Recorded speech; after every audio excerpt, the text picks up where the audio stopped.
Bora, pessoal, Thales Veríssimo Lima. E para quem ainda não me conhece, eu sou advogado regularmente inscrito na Seccional de Pernambuco e faço parte da Comissão de Estudos de Posse e Porte de Arma de Fogo para advogados como prerrogativa de função e por isonomia com o Ministério Público e a magistratura.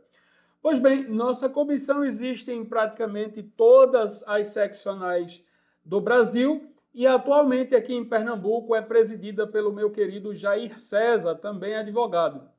E nos coube fazer um estudo dos projetos de lei que estão em tramitação no Congresso Nacional, ora na Câmara dos Deputados, ora no Senado Federal. Esse vídeo faz parte de uma playlist de 11 vídeos. Esse é o 10º vídeo. Então, se você ainda não viu os vídeos anteriores, dê pausa e volte lá, veja desde o início. Se você já viu, vamos aqui falar sobre o projeto de lei. Deixa eu abrir aqui para vocês. Opa, só um minuto. Deixa eu abrir aqui. Pronto. Esse é o material físico que nós vamos entregar ao presidente da Seccional de Pernambuco. Considerações sobre projetos de leis propostos com o objetivo de conferir à advocacia porte de armas de fogo para a defesa pessoal. Nós já falamos, deixa eu diminuir aqui para ficar mais fácil, de todos esses projetos de lei aqui, e agora nós vamos falar do projeto de lei 2734, que está em tramitação no Senado Federal. Todos esses aqui, eles estão em tramitação na Câmara, o 6109, o 227, o 2321, o 3307, o 97, o 343, o 3213, 2221, 1336, 532, 1999, todos esses estão na Câmara dos Deputados em tramitação hoje. Apenas para efeito de corte temporal, hoje é 30/8/2024. Então, obviamente, são os projetos que estão em tramitação nesta data, né? E estamos falando agora sobre os projetos de lei que estão no Senado, né? Começando pelo 2734. Deixa eu colocar aqui este projeto de lei. Cadê? Aqui. Né? E é o projeto 2734, ele é do senador Flávio Bolsonaro, do Patriotas. Né? Atualmente, esse projeto encontra-se na Comissão de Segurança Pública desde 12/7/2024. E o projeto de lei é este daqui. Pois bem, eu estava lendo o projeto de lei do senador Flávio e é um dos mais completos e específicos. Né? Eu não sei se o senador não quis deixar margem para a esquerda, os partidos de esquerda legislar, mas ele foi bem abrangente quando fez o projeto de lei. E vamos ler aqui e tentar entender. Ele diz aqui, ó, altera a Lei 8.906, de 4 de julho de 94, e a Lei 10.826, de dezembro de 23, para conceder o porte de arma de fogo aos advogados para defesa pessoal. Pessoal, nos outros vídeos eu já falei da 8.906, que é o Estatuto da Advocacia, e já falei também da 10.826, que é o Estatuto do Desarmamento. Então, eu vou ler de forma sucinta. Se você tiver alguma dúvida sobre essas leis, pontualmente eu vou falar neste projeto de lei, mas se tiver mais uma dúvida mais aprofundada, volto nos outros vídeos que está comentado de forma extensiva. Né? E o Flávio coloca aqui, ó, o Congresso Nacional decreta, artigo 1º, altera a Lei 8.906 e a Lei 10.826 para conceder porte de arma de fogo aos advogados para a defesa pessoal. O artigo 7º da Lei 8.906 é o artigo que determina quais são os direitos dos advogados. Eu não vou ler, mas vou colocar aqui, até porque, como disse, já li em outras oportunidades. Ele diz aqui, são direitos do advogado. Aí ele coloca aí o rol de direitos que os advogados têm. Então, a exemplo de outros projetos, como já vimos, o senador adiciona aqui ao rol dos direitos dos advogados adquirir e portar armas de fogo para a defesa pessoal em todo o território nacional. E aí coloca aqui o parágrafo 14º, onde diz o seguinte: a autorização para a aquisição de registro e porte de armas de fogo, que trata o inciso 22, equivalente do mesmo direito dos magistrados e membros do Ministério Público, em quantidades e calibres, terá validade em todo o território nacional, independentemente da seccional o qual o advogado foi inscrito, bem como com validade temporal máxima permitida no regulamento da 10.826 de dezembro de 2023, devendo ser renovada periodicamente. Então, pessoal, como se pode ver, não há nenhum superpoder, né? Os advogados terão o porte, pelo menos se for deferido, se for aprovado esse projeto de lei, igual aos magistrados e membros do Ministério Público, porque, como eu já falei, o artigo 6º aqui da 8.906, que é o Estatuto da Advocacia, diz que não há hierarquia nem subordinação entre advogados, magistrados e membros do Ministério Público, devendo todos tratar-se com consideração e respeito recíprocos. Então, se os advogados também sentam na mesma mesa que resolve a parte onde o juiz senta, o promotor senta e ali se discute a aplicação da lei abstrata no caso concreto e é tido como perigoso a profissão do magistrado e do membro do Ministério Público, ao advogado que também trabalha com a mesma matéria-prima, ou seja, resolvendo o problema do seu cliente com a lei abstrata no processo do caso concreto, ao advogado também deve ser garantido o mesmo direito de portar armas de fogo para a defesa pessoal, porque é tão perigosa a atividade do advogado quanto é a do promotor, quanto é a do juiz. A mim me parece que isso é óbvio. O legislador, em que pese não tenha garantido esse direito inicialmente, mas a mim me parece óbvio. Se todos estão ali na tentativa de resolver o problema comum do cliente, ou seja, o juiz julga, o promotor defende a lei, o advogado defende os interesses do cliente, mas todos estão ali trabalhando no mesmo problema. Então, se para uns é perigoso, logicamente, a mim me parece que para todos é perigoso, inclusive para os advogados também. E aí segue aqui, ó, a autorização para aquisição de armas de fogo, bem como o registro e a renovação dos certificados no Sistema Nacional de Armas, SINARME, assim como no Sistema de Gerenciamento Militar de Armas, SIGMA, conforme o caso, estão condicionados à comprovação perante a autoridade competente. Aí diz aqui o que é que você precisa. Primeiro, tem que ter a qualidade de advogado ativo. Lógico, se o porte é por prerrogativa de função e a função é exercer a advocacia, para você ter o porte, você tem que estar com a inscrição ativa. No momento que você perder a inscrição, também perde o porte. Por quê? Porque o porte é por prerrogativa de função. Eu acredito que esse texto ainda precisa de melhoramento, não é o necessário, porque ao passo que você adquire, claro que ninguém espera, algum entrevero, alguma inimizade em razão do exercício de sua profissão, o seu inimigo capital não vai lhe perguntar se você ainda está com a inscrição ativa. Então, se você adquiriu inimizade no curso da sua profissão, essa inimizade vai perdurar praticamente por toda a sua vida. O porte adquirido em razão da prerrogativa de função deveria se estender enquanto houvesse capacidade psicológica e técnica para portar essa arma. Por quê? Porque o ataque à vida do advogado pode ocorrer em qualquer tempo, inclusive mesmo depois dele já ter deixado a atividade advocatícia, né? Por aposentadoria, talvez, né? Ou porque foi empresarial, fazer outra coisa, ou até mesmo por velhice, né?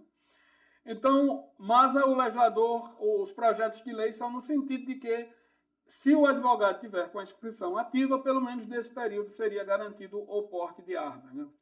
E aí ele diz aqui que a capacidade técnica e psicológica para manuseio de armas de fogo, que segue a regra padrão aí de todos, né? Todas as pessoas que pleiteiam porte de arma têm que comprovar a sanidade mental, né? Por meio de um exame psicológico e o teste prático de tiro, né? Tem que comprovar que acerta ali minimamente o alvo. Tem que comprovar também as certidões negativas criminais, né? A ausência de condenação criminal pela prática de infração dolosa, mediante a apresentação das respectivas certidões. A ausência para porte de arma de fogo e sua renovação está condicionada perante a autoridade competente do Sistema Nacional de Armas, SIGMA ou SINARME, conforme o caso dos cumprimentos dos requisitos do parágrafo anterior, e também o registro da arma. Isso parece lógico, né? Você não vai pedir o porte de uma arma se sua arma não for legalizada, registrada de forma legal. Isso parece óbvio, né? Quem anda com arma ilegal, a mim me parece que é bandido. Da capacidade técnica e aptidão psicológica específica para portar arma de fogo, atestadas por profissionais credenciados pela Polícia Federal e pelo Comando do Exército, conforme regulamentação de leis que dispõe sobre o porte de armas para civis. As autorizações para porte de arma de fogo de uso permitido em vigor na data desta publicação da lei, que incluir este parágrafo concedidos pela Polícia Federal e advogados devidamente inscritos nos quadros da OAB, passam a ter validade máxima permitida na legislação, com abrangência em território nacional, devendo a Polícia Federal emitir a segunda via do porte, atual, estadual ou regional, com validade para todo o território nacional, mediante requerimento do interessado, que deverá pagar a taxa respectiva para comprovar o requisito previsto no inciso 3º do parágrafo 15. Ou seja, alguns advogados têm porte de arma, né? Já estão aí em uma condição de ameaça de vida e conseguiram comprovar a efetiva necessidade, mas esses portes muitas vezes eles são regionais ou estaduais.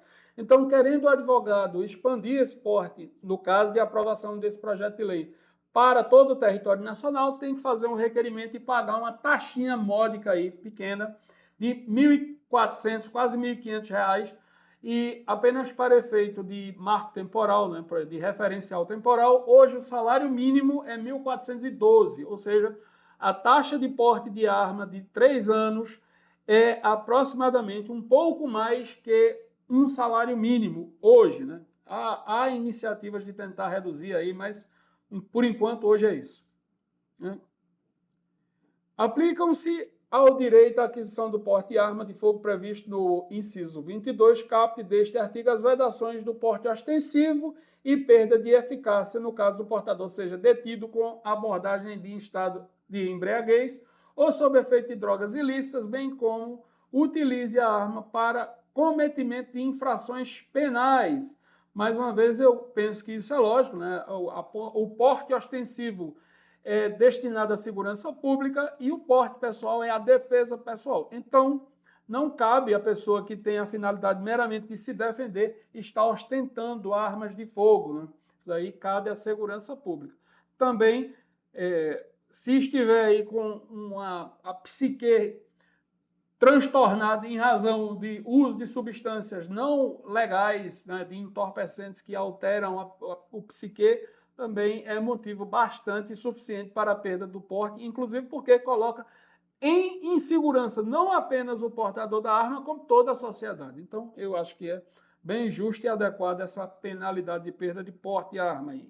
A aplicação da penalidade de exclusão dos quadros da Ordem dos Advogados da OAB ou cancelamento da inscrição do advogado implicarão automaticamente na perda de validade do porte de arma emitida em razão do exercício da advocacia, devendo os beneficiários devolver os documentos de porte às autoridades competentes e regularizar a situação perante o SINARME e o SIGMA no prazo de 60 dias. Ou seja, perdeu a qualidade de advogado, perde automaticamente o porte. O que eu já disse, para mim é um absurdo, porque o advogado pode comprar um inimizado durante o exercício da sua profissão, que perdura, inclusive, até depois que deixar de ser advogado, seja pela perda, seja pela aposentadoria, seja porque foi exercer uma outra profissão. O algoz não vai, numa tentativa de dar cabo à vida do advogado, perguntar se ele está com a inscrição ativa ou não, né?